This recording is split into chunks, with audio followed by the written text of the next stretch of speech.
Ang dami kong nilagay. Mahirap tanggalin yung stain. Ganda rin niya. Hindi ko na-expect na magugustuhan ko to ah. Shucks, in love na ako. May kilig factor. Alam niyo, ganun ako. Pagka meron ako na-discover na, ba't lahat maganda? Ay, oh, grabe yung magic to. Ang ganda ng formula. Wow. Proud ako dito sa ginawa kong shade. I'm sorry.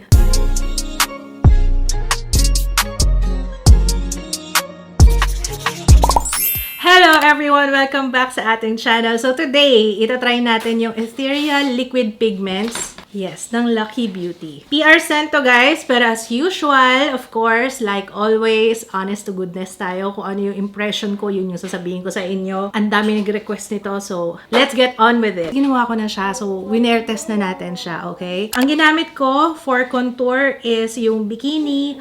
Ang ganda niya actually. Ang dali niya i-blend. Brush yung ginamit ko. Actually ako pag na-blend ko siya with a brush na walang kahirap-hirap, okay rin siya sa sponge, for sure. Tapos yung blush, ang ginamit ko yung Lazy. Gusto ko yung glow niya. Ang ganda talaga ng itsura. Madali rin i-blend. Wala akong naging problema. Yung Citrine, oh my gosh. True to its claim na pag sinabi niyang ethereal, talaga, ito talaga yung ethereal eh. Nung in-apply ko yung Citrine, guys, oh my gosh, na in love ako. Iba yung glow niya. Wala siyang glitters ha. Kasi normally ako talaga ayaw ko nung may glitters. Except, syempre, kapag ako kunwari sa event, kasi maganda naman talaga yung may glitters dyan. Pero ito, if you're looking for a highlighter na, you know, wet look, ganun lang. Tapos yung hindi mo alam kung saan nanggagaling yung glow, hindi dinaya ng glitters. Parang ganun. It's now 3:29 p.m. And ito na siya on my face. Tingnan nyo, nandun pa rin yung glow. Nag-face mask ako kanina. Merong transfer pero minimal lang. Pero ang importante, hindi siya nag-move sa aking face. So, andyan pa rin naman siya sa aking skin. Pati yung glow na binigay niya, it's amazing. Amazing. Habang ina-apply ko siya kanina, alam niyo, para akong kinikilig-kilig. Kasi ang ganda niya talaga. Hindi ako na-disappoint. And Lucky Beauty, ngayon pa lang ha, hindi pa tayo nagsuswatches. Excited ako sa ibang shades, no? Kahit marami ng shades na available, pwede ka pa rin magtimpla ng according sa gusto mo, kung anong gusto mo. We have a spatula dito and palette para makapag-mix-mix tayo later on. Pero ito, I love this. I've been looking for a cream blush. Wala akong pinatong pala na powder, pero marirecommend ko sa inyo magpatong pa rin kayo ng powder. Pero eto nga, kahit hindi ako nagpatong ng powder, tingnan nyo, oh, I have oily skin and pinagpawisan din ako kanina, galing na ako sa labas. Tingnan nyo siya, ang ganda niya, ang ganda ng itsura, lakas alam niyo yun, ganun, ang lakas talaga. Kahit na medyo hagardo na ako, tingnan niyo naman yung ayos ng buhok ko, diba? Talagang nanay mode ako today. So, let's swatch. Saan tayo mag-start? Doon muna tayo sa Ethereal Liquid Flush. Okay, it comes in 9 flushing shades. Gusto niyo ba i-swatch natin lahat to sa face ko? Why not? Oo, nag-wear test naman na tayo, kaya i-swatch ko to lahat para mas ma-appreciate natin kung gaano siya kaganda. Bago pala tayo mag-swatches, try natin mag-blot ha. Tignan natin kung mag-move siya once na matanggal tong oil. So, let's blot. Tignan natin kung meron magta-transfer sa blotting paper or may istorbo niya. Okay, andyan pa rin yung glow. Meron, pero minimal lang. Nakikita niya medyo may pink at saka yung cushion natin na konti. Oh, okay lang yan. Basta importante, hindi siya mag-move sa cheeks. So, ayan yung itsura niya after i-blot. So, okay pa rin ano. I like it. Sige, tanggalin na natin yung oil. By the way, I'm using yung blotting paper. Of course, Lux Organics and Glutes. Yung green tea yung gamit ko. Diba? Oh. Ayan yung oil na nakuha sa skin ko, pero still, yung glow niya, hindi pa rin naman nagalaw, andyan pa rin yung kulay. Eto, wala na, cushion na lang to. Kasi gusto ko nga mapakita sa inyo yung bawat shade. So, let's start with Corsage. So, ito si Corsage. Ito pala yung packaging niya, guys. Ang ganda ng packaging. Tingnan nyo, oh. Tsaka ang cute nito. Ang liit lang niya, pero you know, mataba yung applicator. 6 ml at ang price niya is 299 pesos. So, let's start with Corsage. Oh, ayan si Corsage. And ito siya on my cheeks. And let's use a different brush to blend. Ang dami kong nilagay. Ang dami ko nilagay. So, liliitan natin yung dot later on, ha? So, at least alam nyo na it's very pigmented. So, ayan si Corsage. Ito siya on swatch. And ito siya on my cheeks. Sige, sa kabilang side naman tayo. Kanina ko pa binubura. Mahirap tanggalin yung stain. Nagsastain talaga siya kahit makeup remover wipes yung ginamit ko. So, ibig sabihin maganda ang kapit niya sa skin. Next shade, Ethereal Liquid Flush in the shade Fling. Uy, ang ganda ni Fling. Wow. Okay, ayan siya. Si Fling. 1, 2, 3 dots, pero mas konti na yung nilagay ko this time. Let's get... Naku, magastos lang siya sa brush, ano. Gamit na lang tayo ng sponge. Mas soft siya compared dito. Oh, sa bagay kasi, mas marami kasi ako nalagay dito eh. Pero yung intensity, diba, mas soft siya. Hindi siya ganun ka-opaque compared kay Corsage. Ganitong level yung gusto ko. Parang natural lang na flush sa skin. Ayan si Fling. Bet ko si Fling. Ganda. Alright, next shade is First Love. Oh, ang light pala ni First Love. Ito siya. Let's swatch. Okay. Ayan si First Love. 1, 2, 3. Ubusan ng brushes ngayon. Ay, ito perfect para sa mga mapuputi. Ganda rin niya. Hindi ko na-expect na magugustuhan ko to Kasi ang light niya eh. Pero, tingnan nyo. Oh, wow. Ayan si First Love. Ang nice. Hintay lang natin mag-set yung cushion. Effort talaga ako ngayon, no? Para hindi ako mapahiya sa inyo at makatulong talaga tong video na to. Alam ko mahirap bumili online. Nababasa ko yung comments nyo, guys. Alam ko, kaya I'm here para matulungan kayo, okay? Next one is Autumn. Oh, parang medyo orangey siya. Oh, nice. Okay, ganda. Let's apply. 1, 2, 3. Let's blend. Parang gusto kong magdagdag pa. Parang kulang pa yung nilagay natin. Let's add more. Ayan. Okay. Medyo subtle lang kasi yung kulay niya eh. Pero tingnan nyo, ang ganda! Shucks, in love na ako. Ang ganda! Wala akong masabi. May kilig factor. Alam niyo, ganun ako. Pagka meron ako na-discover na makeup na, uy, ang ganda nito. Parang may kilig. Parang akong kinikilig. Hindi ko alam. For the love of makeup talaga. Parang pang summer talaga tong shade na to. Autumn. Pang summer pero autumn. Wala kasi tayong autumn eh. Next shade is Sonnet. Ganda. Ba't lahat maganda?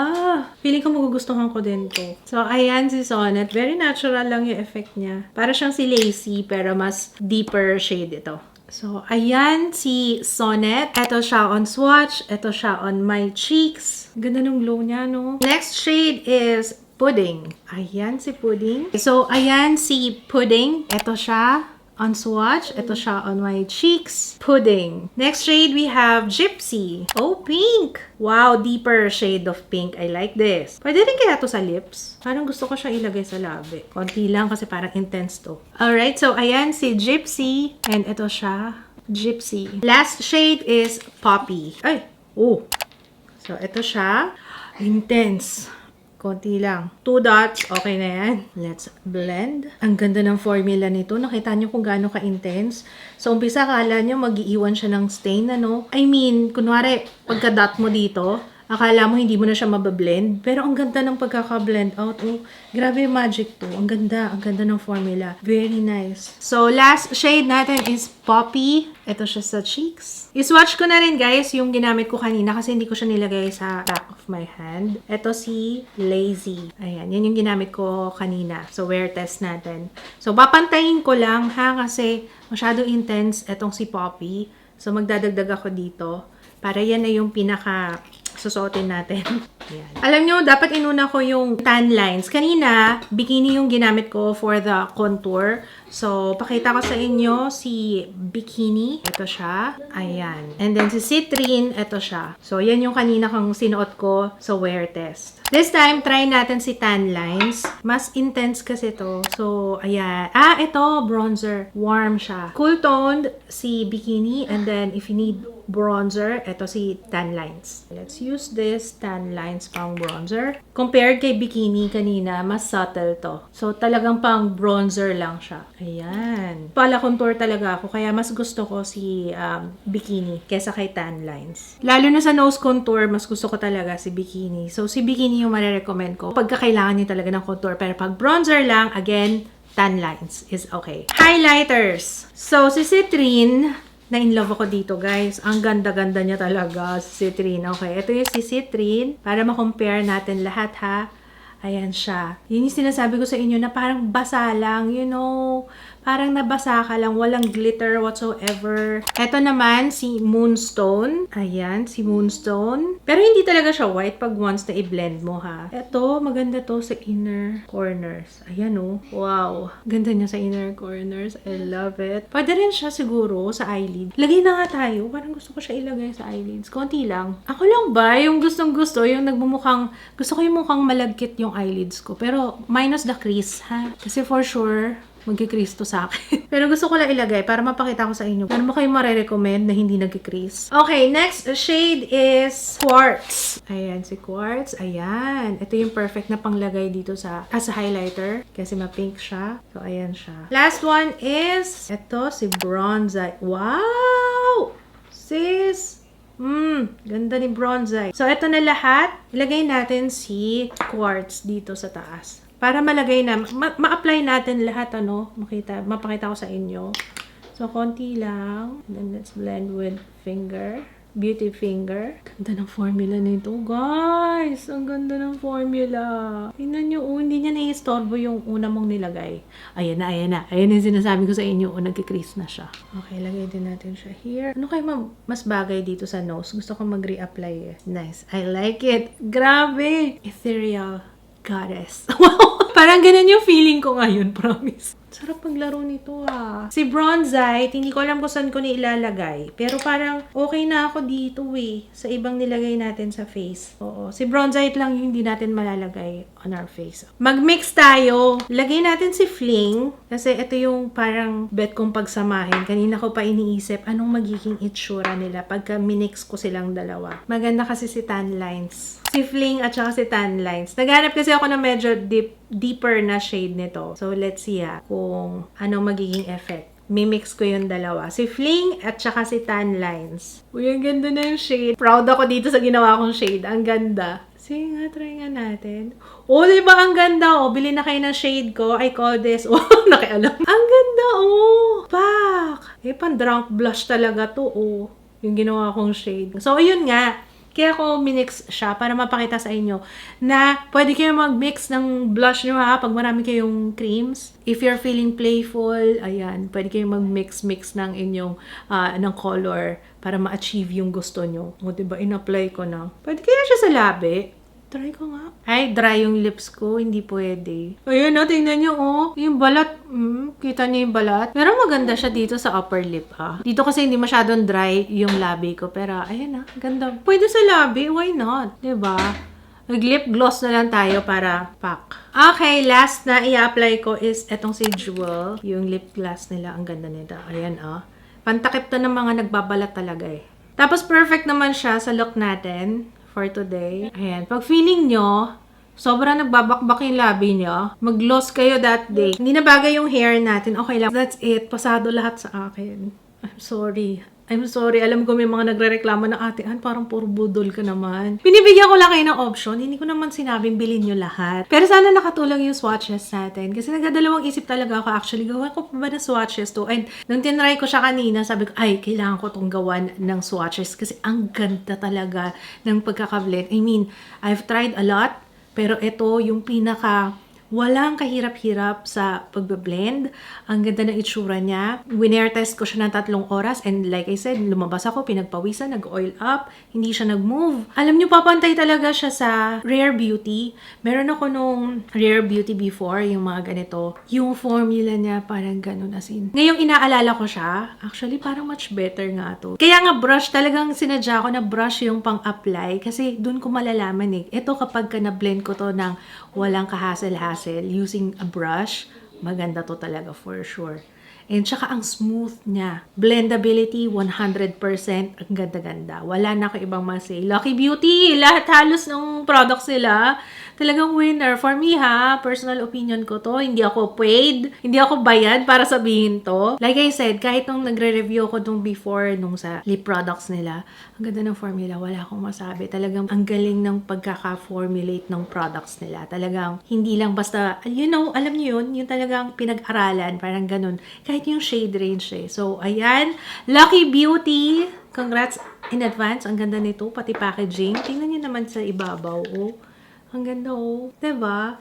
And for its price, $299. Ang dami nung 6 ml. Matagal mong magagamit yan kasi intense naman yung kanyang kulay. Hindi, wala pala ako nilagay sa nose. Oh my gosh, wala pala ako nilagay sa nose. Si Citrine yung ilalagay ko sa nose, ha? Kasi ito talaga yung the best. Hindi nyo naman siguro aamoyin, no? Pero hindi lang ako fan ng amoy niya. Pero other than that, winner sa akin to. Pag once na in-apply mo na siya, wala na, hindi mo na maaamoy yun. Huwag nyo na lang pansinin yung hair ko, ha? Kasi talagang nanay mode tayo ngayon. Sumingit lang ako ng pag-film. So, ayun lang. If you have requests, feel free to comment down below. Kung hindi ka pa nakaka-subscribe, make sure to subscribe and don't forget the thumbs up. Thumbs up naman kay John. For my effort. Thumbs up naman dyan. Oh. Thank you so much. I will see you again on my next one. Bye!